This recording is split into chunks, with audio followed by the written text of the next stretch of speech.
If you've been following me for a while, you'll know that I'm absolutely terrified by the way that today's political and cultural climate mirrors that of the Soviet Union.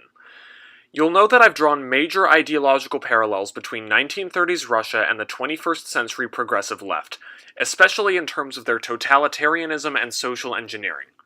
But now let's take a step back from the Soviet Union. Let's look at pre-revolutionary Russia, a time of czars and empires. The time of the Romanov dynasty, the centuries-old monarchy of Russia. And it's this period, I believe, that truly holds the key to understanding our current political conundrum.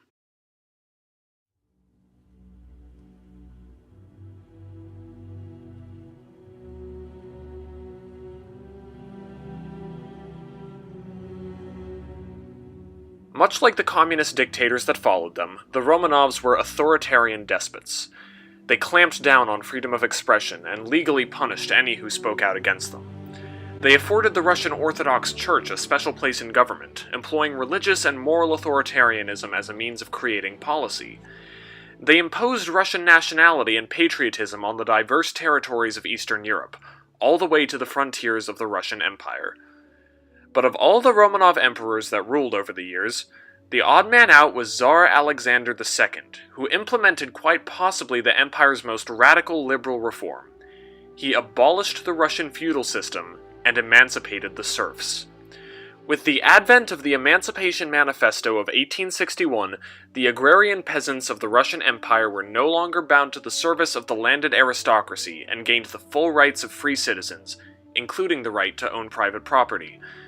In one fell swoop, this declaration liberated 23 million serfs, now free to make their own way in the vast Russian countryside.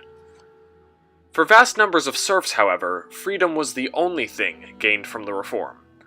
Left to fend for themselves by both the monarchy and the aristocracy, the peasants had also been divorced from the landed estates that had provided them with the very ground they had walked upon. They didn't have enough of their own property to sustain themselves and their families, and no means of upward mobility or government welfare. Thus arose the Russian populist movement, the Narodniki. A social project of the educated Russian intelligentsia, the Narodniki were obsessed with relieving the plight of the peasants, though not in the way that we usually see from similar grassroots organizations. The Narodniki were, first and foremost, anti-czarist agitators. They believed that by increasing literacy among the peasants, the rural poor would be able to consume socialist propaganda, become class-conscious, lead a revolution against the Tsar, and distribute adequate amounts of land to the disenfranchised masses. Students flooded rural villages, distributing pamphlets and socialist literature among the peasantry.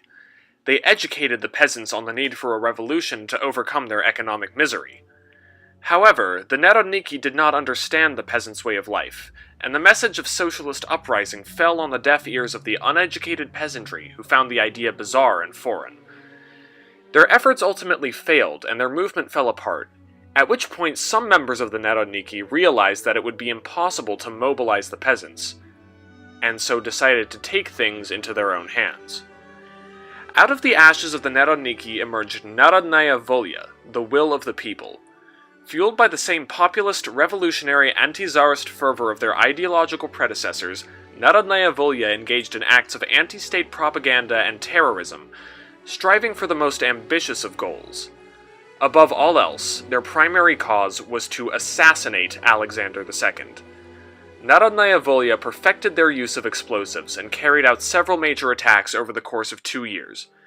They bombed a train carrying the Tsar, destroying a freight car and causing the train to derail. But the Tsar survived. They set off another bomb inside the Winter Palace, killing 11 royal guards. Again, the Tsar survived. But at last, in 1881, a final explosion killed the Tsar, plunging Russia into a period of increased state repression and violence after the inauguration of Alexander III. However, Narodnaya Volya remained steady in their convictions. They justified their harrowing destruction as their duty to the state, an attempt to topple an unjust government for the benefit of its citizens. But to them, the assassination had been more than a moral imperative. It had been their destiny. According to Narodnaya Volya, history and society were constantly moving forward and changing. The people who carried out the assassination were simply the agents of that change. They were carrying out the inevitable course of history, following the arc of justice. Society had to change because it was its fate to change. Narodnaya Volya fostered progress for the sake of progress. Do you now see why this organization was so radical? When you believe that your actions are being guided by the unalterable hand of fate, that they must be justified because they're simply bound to happen eventually, you have carte blanche to do anything. If your actions are preordained, then you can't be held personally responsible for them, and no moral judgment can be made about them. In fact, by this line of logic, they require absolutely no justification at all. Progress is simply out of our hands. That is a dangerous line of thinking, and that's why I'm troubled about the progressive left, and about the ideology of progressivism in general. Yes, it's true, the left has made actual progress in the past. And not insignificant progress either. In the antebellum South, slavery was rampant. The liberal abolitionists spoke out against this oppressive institution and eventually convinced Congress to pass the 13th Amendment, abolishing slavery in the United States. For centuries, women in the US didn't have the right to vote, until the women's rights movement campaigned for equal suffrage and received their due rights in 1920. And of course, the long-standing legal discrimination against black people in this country under Jim Crow were finally squashed by the civil rights movement and the ensuing legislation officially ending segregation. But we call each of these movements progressive because they were making progress towards a specific goal, that being freedom and equal treatment under the law for all individuals. What was amiss in the antebellum South? It was that vast numbers of human beings were enslaved and not given the human rights guaranteed to white citizens. So what did the abolitionists want?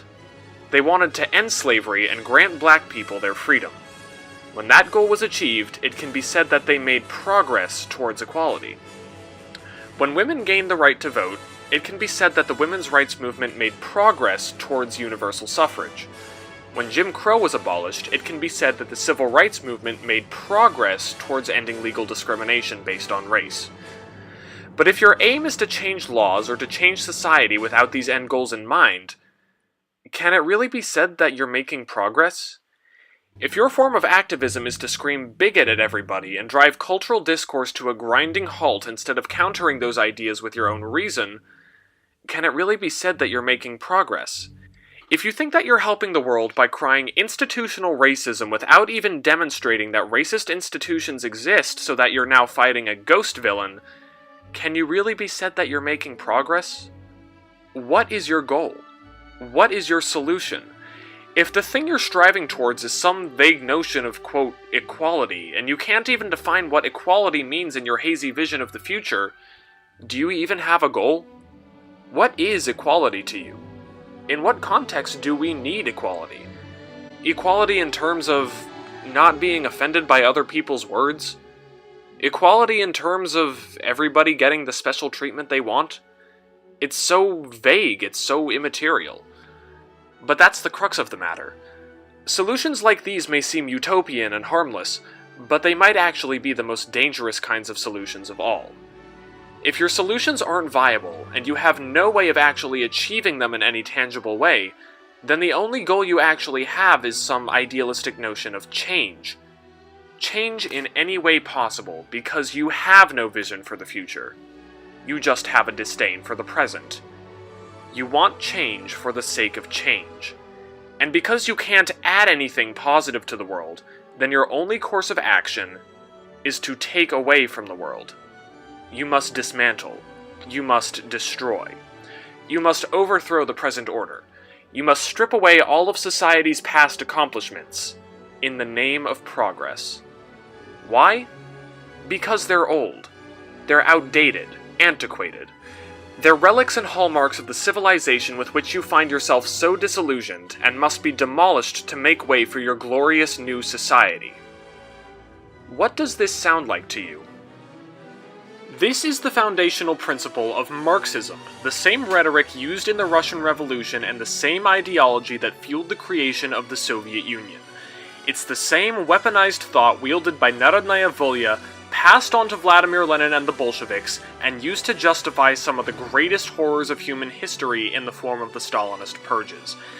And this is why I worry about the very ideology of progressivism, because its primary goal is change, no matter what kind of change. And as it stands now, progressivism is changing the very foundations of a liberal society. The accomplishments being stripped away are people's liberties: freedom of expression, freedom of association, freedom of thought.